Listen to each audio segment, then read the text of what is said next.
अगर आप हमारी बात से सहमत हैं तो इस वीडियो को कम से कम 10 लोगों को जरूर फॉरवर्ड करिएगा और इस चैनल को आप सब्सक्राइब कर लीजिए, बेल आइकन प्रेस कर लीजिए, जिससे जब भी हम कोई वीडियो अपलोड करें आपको तुरंत सूचना मिल जाए। इस वीडियो को अपने अपने सांसद विधायक को टैग करके ट्वीट करिए।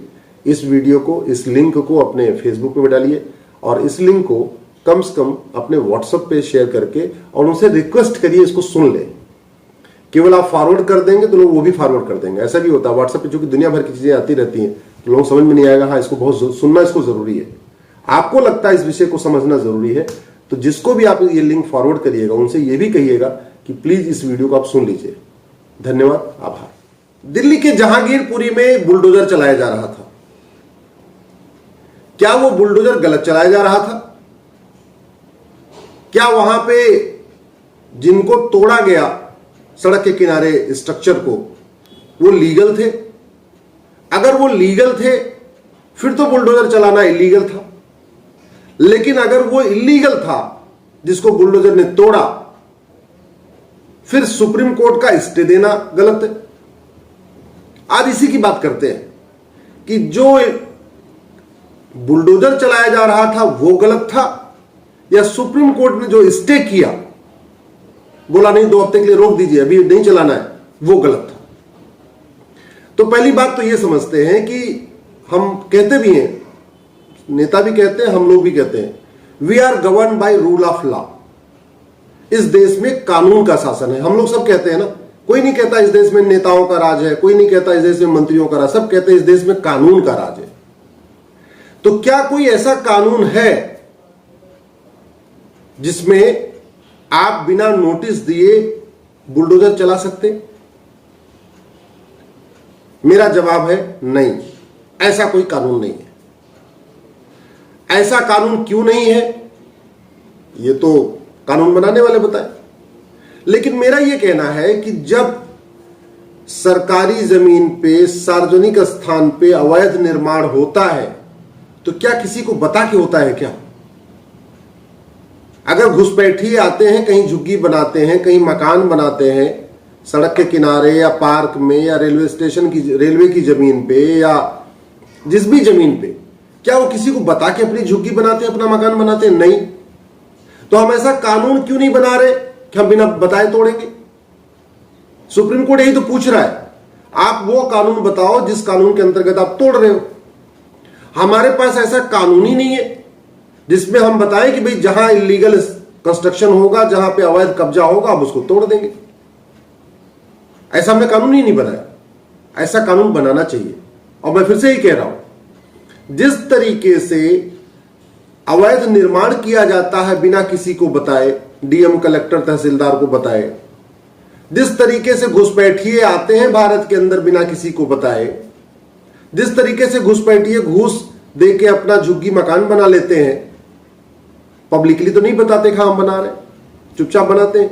तो जब वो चुपचाप बना सकते हैं, चुपचाप अवैध कब्जा कर सकते हैं, चुपचाप झुग्गी मकान बना सकते हैं, तो सरकारी एजेंसियां भी चुपचाप तोड़ सकती हैं। लेकिन ऐसा कानून नहीं है और इसीलिए सुप्रीम कोर्ट ने उसको स्टे कर दिया। दूसरा, भारत में बहुत सारी चीजें गलत होती है, सबके लिए लोग सुप्रीम कोर्ट क्यों नहीं जाते? इसका जवाब यह है, भारत में 50,000 करोड़ की फंडिंग हो रही हर साल। मैं कई बार कह चुका हूं, फिर से रिपीट कर रहा हूं। एफसीआरए कानून बनाया था कांग्रेस ने 2010 में फॉरेन फंडिंग कराने के लिए। उसके जरिए और हवाला के जरिए खाड़ी देशों से, पश्चिम देशों से लगभग 50,000 करोड़ रुपए हर साल आता है। वो जो आता है, इसके अलावा भारत के अंदर जकात वाला पैसा क्रिएट होता है। इसके अलावा जो मजार पे, दरगाह पे चढ़ावा आता है, भाई मठ मंदिरों का चढ़ावा सरकार ले लेती है, लेकिन जो मजार, दरगाह, मस्जिद में चढ़ावा आता है वो तो सरकार नहीं लेती है। तो वो पैसा कहां जा रहा है? वो इकट्ठा है, मौलवी के पास इकट्ठा है। जो चर्च का पैसा है वो पादरी के पास इकट्ठा है। न चर्च से सरकार पैसा लेती है, न आपके मस्जिद, मजार और दरगाह से लेती है। तो जब मंदिर वाला पैसा सरकार के पास गया, चर्च, दरगाह, मजार वाला पैसा है मौलवी के पास है, पादरी के पास है। वो पैसा काम आता है ऐसे टाइम में पीआईएल फाइल करने के लिए। और जो आप बड़े बड़े वकील देख रहे हैं, ये कोई जनहित के लिए सुप्रीम कोर्ट नहीं जाते, आप इसको समझ लीजिए। हर चीज की एक कीमत है, उनको कीमत मिल रही है, उनको मोटी फीस मिल रही है, इसलिए वो जा रहे हैं। तो क्या ये घुसपैठिए 20-20 लाख रुपए फीस लेने वाले वकीलों को हायर कर सकते हैं क्या? इसको भी आप समझिए। इन जिन घुसपैठियों का घर गिराया गया, जो वहां जहांगीरपुरी में झुग्गी बना के रहते हैं, क्या उनकी औकात है वो कपिल सिब्बल साहब को इंगेज कर ले? उनकी औकात है दुष्यंत दवे और हेगड़े साहब को इंगेज कर ले? उनकी औकात है प्रशांत भूषण जी को इंगेज कर ले? वो कहां से ले आएंगे? वो तो 1000, 1500, 2000 रोज कमाने वाले आदमी, वो लाखों की फीस लेने वाले वकील कहां से खड़ा कर लेंगे? और रातों रात पिटीशन कैसे फाइल हो जाएगी? इसको भी आप समझिए। इसका मैंने बताया आपको, विदेशों से लगभग 50,000 करोड़ की फंडिंग हो रही है भारत में। मैं ये नहीं कह रहा हूं फंडिंग किसी को हो रही है, लेकिन वो फंडिंग आ रही है। और वो फंडिंग आ रही है घुसपैठियों को भारत में घुसाने के लिए, घुसपैठियों को जगह जगह बसाने के लिए, घुसपैठियों का आधार बनवाने के लिए, घुसपैठियों को वोटर आईडी बनवाने के लिए, घुसपैठियों का राशन कार्ड बनवाने के लिए, घुसपैठियों को ड्राइविंग लाइसेंस बनवाने के लिए, ये सारी व्यवस्था, घुसपैठियों को गैस सिलेंडर देने के लिए। जहां तक बिजली पानी तो दिल्ली सरकार ने दे ही दिया है। तो ये पूरा आप सिस्टम समझिए। दूसरी बात ये, अब समाधान क्या है?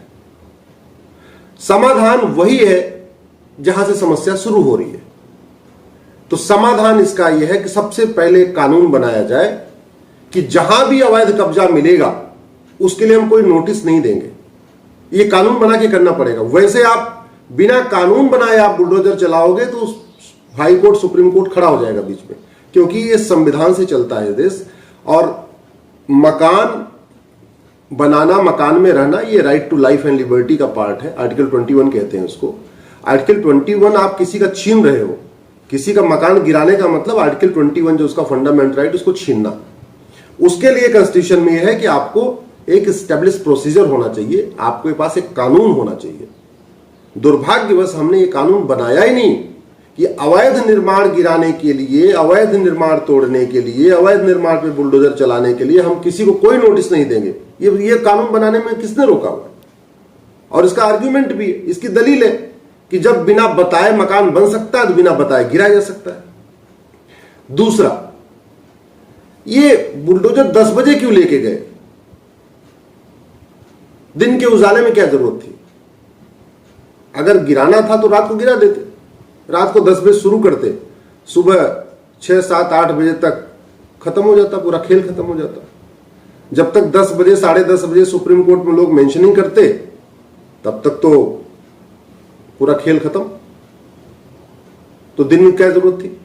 दूसरा, ये जब तक विदेशी फंडिंग आ रही है एफसीआरए के जरिए, हवाला के जरिए, तब तक जब भी कुछ देश हित के कार्य होंगे लोग सुप्रीम कोर्ट जाएंगे, हाई कोर्ट जाएंगे, पिटीशन फाइल होगी। जितने भी देश विरोधी कार्य हैं, कोई भी फ्री में नहीं होता, सबकी फंडिंग हो रही है, सबके लिए पैसे आता है, कोई मुफ्त में कोई काम नहीं कर रहा। मुफ्त में तो हमारे जैसे पागल हैं जो पीएल फाइल करते रहते हैं। हमारे जैसे लोग हैं जो अपनी प्राइवेट प्रैक्टिस छोड़ के, सारा काम धंधा छोड़ के इसी पे लगे हुए। हमारे जैसे लोग हैं जो 15 साल पुरानी वैगनार लेके यूज कर रहे हैं, आज भी चल रहे हैं 15 साल पुरानी वैगनार से। ये जिनको आप देख रहे हैं पिटीशन फाइल करने वाले, ये लोग मर्सिडीज में चलने वाले हैं। ये जो घुसपैठियों के लिए गए हैं, ये सब बड़ी फॉक्स वैगन, मर्सिडीज, BMW ऐसी लग्जरी कारों में चलते हैं और हर 2 साल में नई कार बदल देते हैं। ये तो मैं हूं पागल हूं जो 2007 वाली वैगनार अब जाके बदलूंगा, इसलिए बदलूंगा क्योंकि अब उसका टाइम पूरा हो चुका है। उसको मैं जुलाई से सुप्रीम कोर्ट नहीं ले जा सकता, मेरी मजबूरी है, इसलिए मैं नई गाड़ी खरीदने जा रहा हूं। तो इसको भी आप समझिए। तो जब तक फंडिंग नहीं रुकेगी तब तक हाई कोर्ट, सुप्रीम कोर्ट में पिटीशन फाइल होगा, ये चलता रहेगा काम। तो हमें फंडिंग रोकना पड़ेगा, हवाला के खिलाफ कठोर कानून बनाना पड़ेगा, एफसीआरए को खत्म करना पड़ेगा। पहला तरीका ये हुआ। दूसरा, इन घुसपैठियों को आधार बनाने वाले हमारे आपके भाई हैं, इसको समझिए आप। वो बांग्लादेशी नहीं जो आधार बना के दे रहे हैं। रोहिंग्या बांग्लादेशियों का वोटर आईडी बनाने वाले, रोहिंग्या बांग्लादेशियों का ड्राइविंग लाइसेंस बनाने वाले, रोहिंग्या बांग्लादेशियों का बर्थ सर्टिफिकेट बनाने वाले, रोहिंग्या बांग्लादेशियों का राशन कार्ड बनाने वाले, रोहिंग्या बांग्लादेशियों का बीपीएल कार्ड बनाने वाले, ये हमारे ही आपके भाई हैं। वो बांग्लादेश या म्यांमार से नहीं आए हुए। इसलिए घूसखोरी के खिलाफ कठोर कानून बहुत जरूरी है। घूसखोरी जब तक खत्म नहीं होगी तब तक घुसपैठ बंद नहीं होगी, और घुसपैठ बंद नहीं होगी तो आने वाले 15-20 साल के बाद भारत बर्बाद हो जाएगा। दुनिया के कई देश घुसपैठियों के कारण बर्बाद हो चुके हैं। एक देश था पर्शिया, वहां मात्र 5,000 घुसपैठिए गए थे। 100 साल में उन्होंने पर्शिया को ईरान बना दिया था। हमारे देश में 5 करोड़ घुसपैठिए आ चुके हैं। आप इसको समझिए अच्छी तरीके से। दुनिया के कई देशों में पहले वहां पे शरणार्थी बन के लोग गए, और जो शरणार्थी बन के गए बाद में वहीं के लोगों को भागने के लिए मजबूर कर दिया। वहीं के लोगों को कहीं और जाकर शरण लेना पड़ा, सब कुछ छोड़ छाड़ के भागना पड़ा। तो जो हम अभी चुपचाप बैठे हुए हैं, इसका जो इलाज है, पहला इलाज FCRA कानून खत्म हो, दूसरा हवाला के खिलाफ कठोर कानून बने, हवालाबाजों की 100% प्रॉपर्टी जब्त करने और उनको कम से कम 20 से लेकर 50 साल तक का सजा देने कानून बने, तीसरा भ्रष्टाचार के खिलाफ, घूसखोरी के खिलाफ। ये हमारे आपके भाई बंधु हैं, क्लर्क है, कोई चपरासी है, कोई बाबू है, कोई थानेदार है, कोई तहसीलदार है, जो पैसे लेके घुसपैठियों की झुग्गी बनवा रहे हैं। कोई पैसा लेके घुसपैठियों की झुग्गी बनवाता है, कोई पैसा लेके घुसपैठियों का आधार बनाता है, कोई पैसा लेके घुसपैठियों का राशन कार्ड बनाता है, कोई पैसा लेके घुसपैठियों का ड्राइविंग लाइसेंस बनाता है, कोई पैसा लेके घुसपैठियों के वोटर आईडी बनाता है, कोई पैसा लेके घुसपैठियों का बर्थ सर्टिफिकेट बनाता है, सारे काम। तो हमें इस भ्रष्टाचार को देशद्रोह घोषित करना होगा। भारत तेरे टुकड़े होंगे इंशाअल्लाह, इंशाअल्लाह कहना अगर देशद्रोह है तो उससे 1000 गुना ज्यादा देशद्रोह है घुसपैठियों का पैसा लेके उनके डॉक्यूमेंट बनाना। हम भारत तेरे टुकड़े होंगे इंशाअल्लाह, इंशाअल्लाह को देशद्रोह कहते हैं, लेकिन भ्रष्टाचार को देशद्रोह नहीं कहते, जो हमारे देश को खोखला कर रहा है। पूरे देश में ये भ्रष्टाचार का नासूर फैला हुआ है। तो इसलिए कह रहा हूं भ्रष्टाचार के खिलाफ कठोर कानून बनाना पड़ेगा। तो पहला स्टेप, आपको विदेशी फंडिंग रोकना पड़ेगा जिससे कोई PIL ना फाइल हो। FCRA खत्म करना पड़ेगा जिससे कोई PIL ना फाइल हो, पहला स्टेप। दूसरा स्टेप, भ्रष्टाचार के खिलाफ कठोर कानून बनाना पड़ेगा जिससे इनको कोई डॉक्यूमेंट ना बना सके। ये घुसपैठिए बॉर्डर पे ऐसे नहीं आते, ये मैं कड़वी बात बता रहा हूं आपको। ये घुसपैठिए वहां बॉर्डर पे 2-2 हजार का गांधी छाप दे के आते हैं। वो गुलाबी वाली नोट जो 2000 रुपए वाली चल रही है, ये वहां दे के आते हैं। स्थिति यह है कि असम और बांग्लादेश के बॉर्डर पे जो हमारे, जिनको सेना पे बॉर्डर पे तैनात किया जाता है बॉर्डर की रक्षा करने के लिए, वही लोग पैसा लेके एंट्री करा रहे हैं। ये कड़वी बात है। जो जिसकी वहां बॉर्डर पे ड्यूटी लग जाती है 1-2 साल के लिए, वो मालामाल हो जाते हैं। या तो अपने गांव में जाके 10-20 बीघे खेत खरीद लेते हैं, नहीं तो आके किसी शहर में बढ़िया 100-200 गज का प्लॉट ले लेते हैं, या 3-4 बेडरूम का फ्लैट खरीद लेते हैं। ये कड़वी सच्चाई है, इसको हमें समझना पड़ेगा। घुसपैठिए घूस दे के आते हैं, घूस दे के राशन कार्ड बनवाते हैं, घूस दे के ड्राइविंग लाइसेंस बनवाते हैं, घूस दे के वोटर आईडी बनवाते हैं, घूस दे के बर्थ सर्टिफिकेट बनवाते हैं, और घूस दे के भारत के नागरिक बन जाते हैं। तो इसलिए हमें घूसखोरी के खिलाफ कठोर कानून बनाना पड़ेगा। चौथा, कोर्ट इंटरफेयर न करे, हाई कोर्ट और सुप्रीम कोर्ट। उसके लिए हमें एक बाकायदा स्पेशली कानून बनाना पड़ेगा इलीगल एक्ट, जो इंक्रोचमेंट है उसके खिलाफ। हमारे पास ऐसा न किसी राज्य के पास कानून है, न किसी केंद्र के पास कानून है। ऐसा कानून है ही नहीं है जहां सीधे सीधे लिखा होगा हमें जिस दिन नोटिस मिला, जिस दिन हमें पता चला कि यहां अवैध निर्माण हुआ है, हम 24 घंटे के अंदर गिरा देंगे, कोई नोटिस नहीं देंगे। फिर कोर्ट मतलब ही नहीं कोर्ट इंटरफेयर करे। कोर्ट इसलिए इंटरफेयर कर रहा है कि हमारा कानून घटिया है। हाई कोर्ट सुप्रीम कोर्ट इसलिए इंटरफेयर कर रहा है। हाई कोर्ट में सुप्रीम कोर्ट में PIL इसलिए हो रही, विदेशी फंडिंग हो रही है, और हाई कोर्ट सुप्रीम कोर्ट उसको स्टे इसलिए कर रहा है, हमारे पास कानून नहीं है। अब ये बात मैं कैसे समझाऊं? सोशल मीडिया में सब उबाल मारे हैं, सब एकदम सुप्रीम कोर्ट के ऊपर टूटे पड़े। अरे भैया, ये देश कानून से चलता है। अगर आपको मकान बनाना है तो भी कानून चाहिए, और मकान गिराना है तो भी कानून चाहिए। जिस तरीके से अवैध निर्माण के लिए बिना बताए अवैध निर्माण होता है, तो उसे अवैध निर्माण बना बताए गिराया जा सकता है, लेकिन कानून तो चाहिए उसके लिए, कानून तो बनाना पड़ेगा। यह कानून हमें बनाने में किसने रोका हुआ है कि अगर किसी ने अवैध निर्माण किया हम उसको बिना सूचना के हम रात को 12 बजे गिरा देंगे, हम कभी भी गिरा देंगे 24/7, जब हमें टाइम मिलेगा तब गिरा देंगे, बुलडोजर से गिरा देंगे, लिख दें उसे कानून में। किसने रोका हुआ है कानून बनाने से? इसलिए मैं जैसा पहले भी कहता आया हूं, समस्या वही है, कानून, घटिया कानून। घटिया कानून है इसलिए घूसखोरी है, और घूसखोरी है इसलिए घुसपैठ है। घटिया कानून है इसलिए हवाला से फंडिंग आ रही है विदेशी, और विदेशी फंडिंग आ रही है इसलिए पीआईएल फाइल हो रही है। घटिया कानून है इसलिए हाईकोर्ट सुप्रीम कोर्ट स्टे कर रहा है। घटिया कानून है इसलिए भारत में 5 करोड़ घुसपैठी आ चुके हैं। और एक बात और, एक कड़वी बात और, 2017 में मैंने पीआईएल फाइल किया था घुसपैठियों को पहचान करने, घुसपैठियों को डिटेंशन सेंटर में डालने और घुसपैठियों को बाहर निकालने के लिए, 2017 में। उसका नंबर है रिट पिटीशन सिविल 924/2017, 924/2017, ये उसका नंबर है। गृह मंत्रालय को नोटिस जारी हुआ है, कानून मंत्रालय को नोटिस जारी हुआ है, और सभी राज्यों के चीफ सेक्रेटरी को नोटिस जारी हुआ है।